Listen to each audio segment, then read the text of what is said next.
Boa noite, meus irmãos, minhas irmãs.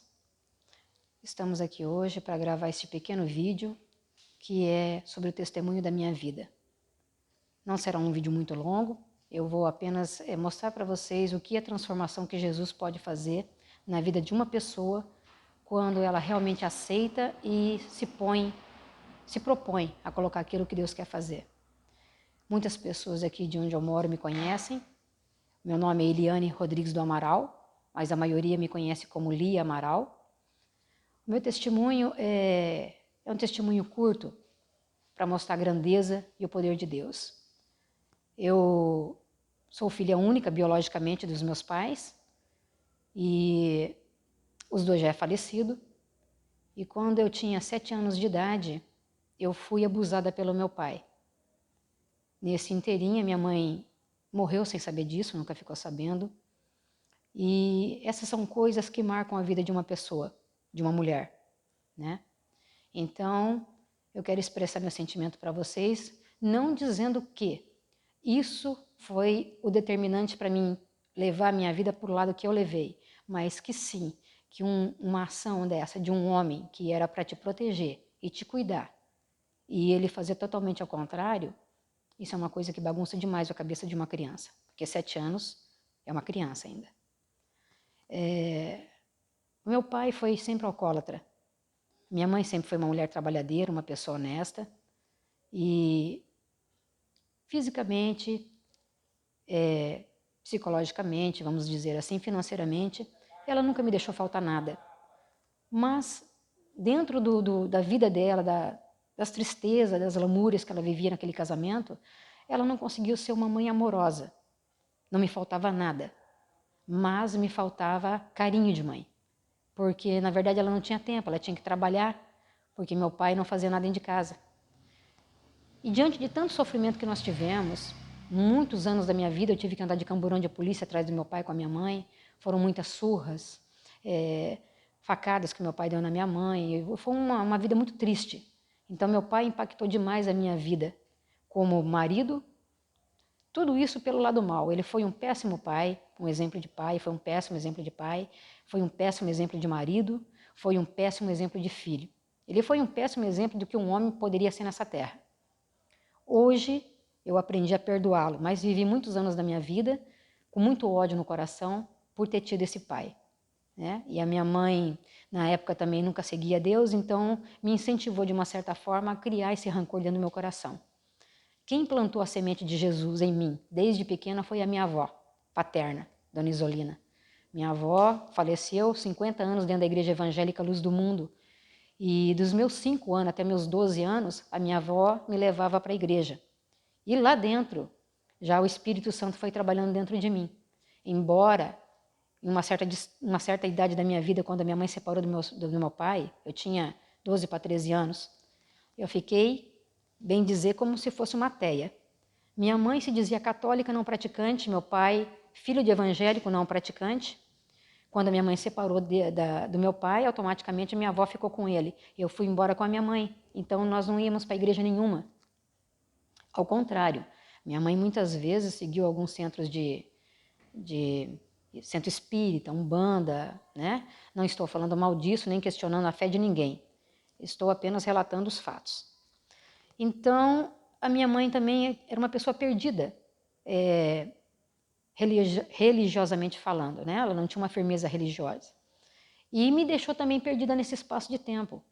E tanto sofrimento, tanta coisa foi passando, e eu fui virando a minha vida, fui direcionando a minha vida, o meu lado afetivo, emocionalmente, eu jurei para mim mesmo que homem nenhum faria comigo o que meu pai fez, com a minha mãe, com a avó dele, com a mãe dele, que é a minha avó, e comigo mesma, né? Ele sempre foi um homem violento, sempre foi um homem sem caráter, nunca deu amor para nós, fez o que fez comigo e eu criei aquele ódio dentro de mim. Eu jurei que homem nenhum ia fazer isso comigo. E segui, e comecei já desde pequena, né, e fui dando essa brecha, porque nós não tínhamos acompanhamento espiritual, eu não tinha uma fé viva em Jesus, acreditava que ele existia, sabia que Deus existia, mas não tinha aquela fé verdadeira, viva. E eu entrei para o mundo do homossexualismo, ou melhor, do lesbianismo, né? Vamos assim dizer que 40 anos da minha vida praticamente foi destinado a esse tipo de relacionamentos. Valeu a pena? Não, não valeu a pena. Dizem que nós não devemos nos arrepender do que a gente faz, mas existem alguns porém. Existem coisas que a gente deve se arrepender sim, porque determinadas escolhas que a gente faz na vida nos levam para caminho, para destinos lá na frente, que eram caminhos que a gente não precisava passar, sofrimentos que a gente poderia ter evitado, palavras que foram ditas que não voltam mais atrás, pedras que foram lançadas que não se seguram mais. Então hoje eu me arrependo de muita coisa, mas a gente só pode pedir perdão quando está vivo. Eu sepultei toda a minha família. A única pessoa que eu tenho vivo no momento é a minha neta, que no momento também não mora comigo, está 1 ano afastada de mim, por problemas psicológicos que ela teve. Quem conhece sabe que a minha filha faleceu com 23 anos e deixou a neta para mim criar. Eu criei a minha filha até quando eu pude e agora estou criando a neta, né? Mas enfim, entrei nessa vida de homossexualismo, vivi distante de Deus e nada na minha vida dava certo. Ficava aquele vazio dentro, alguma coisa sempre estava faltando, e minha avó ainda quando era viva falava, você vai na igreja, olha, liga a televisão em tal canal, tá passando, um pastor está falando. E eu assumia para mim, eu falei, olha, eu nasci assim, eu sou assim, não vou mudar, foi Deus que me fez assim. É o que a maioria das pessoas que vivem nessa vida vão dizer, e respeito a opinião delas, porque eu também fazia a mesma coisa. Mas hoje eu entendo que isso não é uma verdade, não é necessariamente uma verdade. Para quem ainda não tem um conhecimento dessa palavra, homossexualidade significa estar homossexual. É uma escolha. A vida da gente é seguida de escolhas. Deus nos deu o livre-arbítrio. Nós temos o livre-arbítrio para aceitá-lo, para acreditar nele, para viver uma vida para ele ou não, né?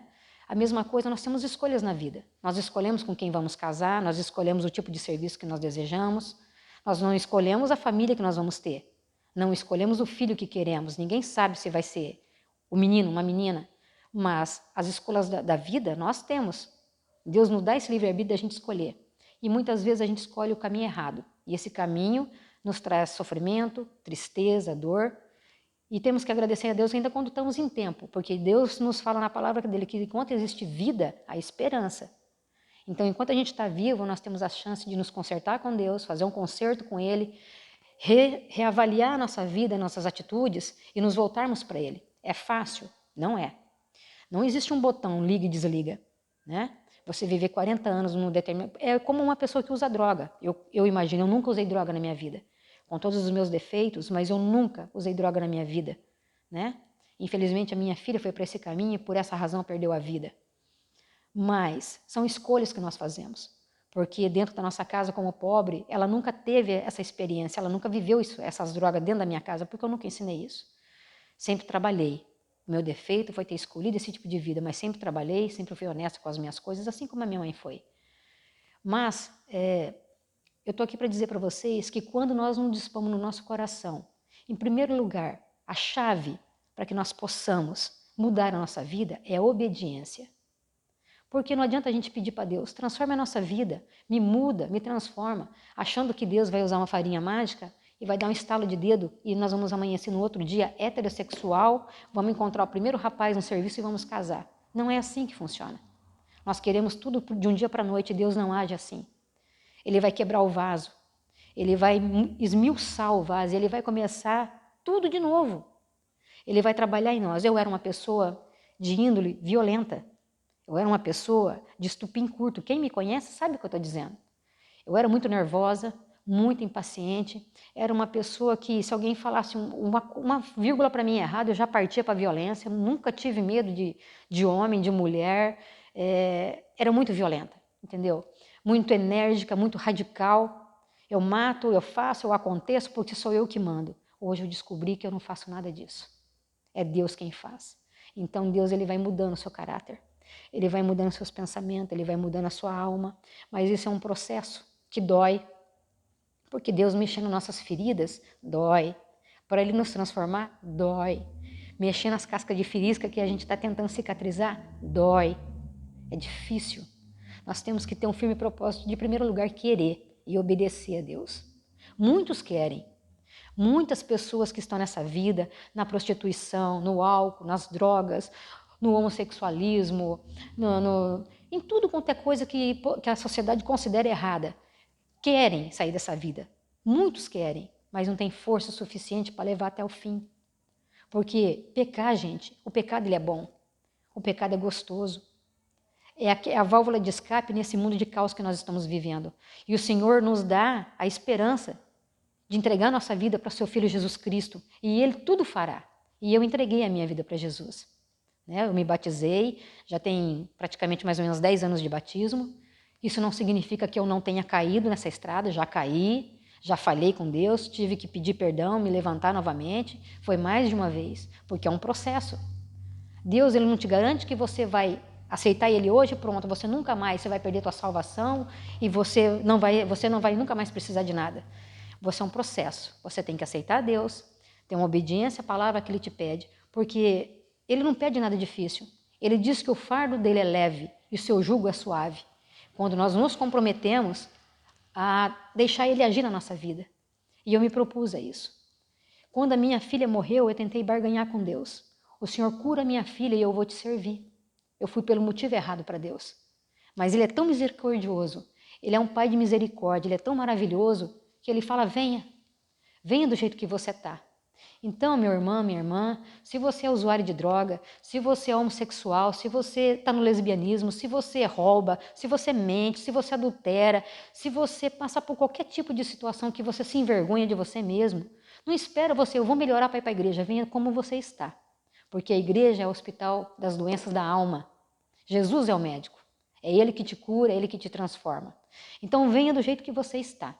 Se você fuma, venha fumando. Se você bebe cerveja, venha. Vá pedindo para Deus. Entrega teu coração ao Senhor que Ele vai modificar a sua vida como Ele modificou a minha. E Ele tem modificado cada dia. Hoje eu sou uma pessoa que, ainda às vezes eu brinco, nossa, eu virei banana com certas situações.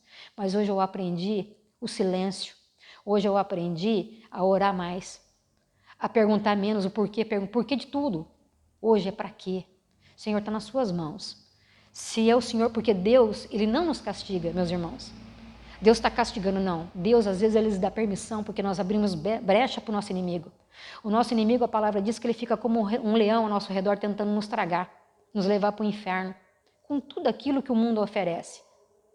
Mas o Senhor tem misericórdia de nós. Mesmo que você caia, se ajoelha, se prostra perante o Senhor, Ele te levanta, Ele te sustenta, Ele coloca anjos te acampando em volta da sua casa, para que o mal não chegue até a sua casa. A palavra do Senhor diz que nós não lutamos contra a carne e sangue, mas sim contra as potestades que estão no ar, que é o maligno que tenta destruir a nossa vida. Então, quando nós compreendemos isso, e quando você compreende que não é você que está lutando com a sua carne, mas que são aquilo que está em volta de você que quer te levar para o lado ruim da situação, que quer te afastar de Deus, aí você entende que você tem que pôr tudo na mão dele, porque o nosso querer não basta. Tem que ser o agir de Deus na nossa vida. Então o Senhor me tirou dessa vida, Ele me libertou, mesmo depois das quedas que eu tive, Ele me libertou, transformou a minha vida, está agindo na vida da minha neta. Ele já cumpriu uma parte da promessa que Ele disse que eu e a minha casa íamos servir a Ele, e Ele salvou a minha filha 1 semana antes dela falecer. Ela aceitou Jesus como Senhor e Salvador dentro do hospital. Então essa é a esperança que o crente vive, de saber que aqueles que Ele ama, aqueles que aceitam Jesus, Ele diz, você e tua casa vão me servir. Eu vou salvar você e a sua casa. Ele é um Deus que cumpre tudo aquilo que Ele promete. Ele já salvou a minha filha. Eu sei que Ele vai me salvar e eu sei que Ele vai haver salvação para minha neta. Então, em nome de Jesus, eu estou dizendo isso para vocês, para que você tenha sua fé alimentada, sustentada na palavra do Senhor. Leia a Bíblia.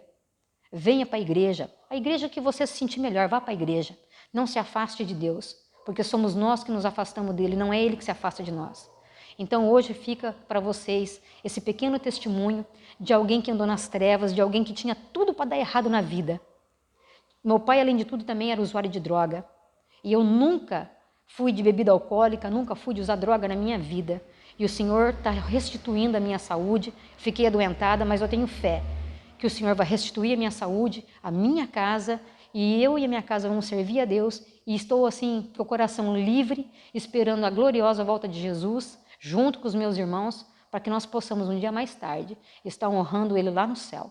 Então, em nome de Jesus, eu peço a vocês que cada um lembre que Deus existe, que Jesus existe, que Ele está voltando. Isso não é uma conversa da caronchinha, isso vai existir. E agradeço a vocês por partilharem comigo esse pequeno trecho da minha história de vida. Que Deus abençoe cada um de vocês, em nome de Jesus. Amém.